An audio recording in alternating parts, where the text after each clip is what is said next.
Activating notifications on ZIP 2026 is a straightforward process that ensures you stay updated with important alerts and messages. Follow these steps to enable notifications effectively. Step 1. Open the ZIP 2026 app. Launch the ZIP 2026 application on your device. Ensure you are logged into your account to access the settings. Step 2. Access settings. Navigate to the settings menu, usually represented by a gear icon or found in the app's main menu. This section contains various options for customizing your app experience. Step 3. Find notification settings.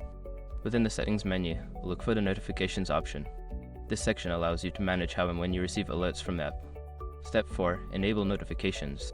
Toggle the notification switch to the on position. You may also have options to customize the types of notifications you want to receive, such as alerts for updates, messages, or promotions.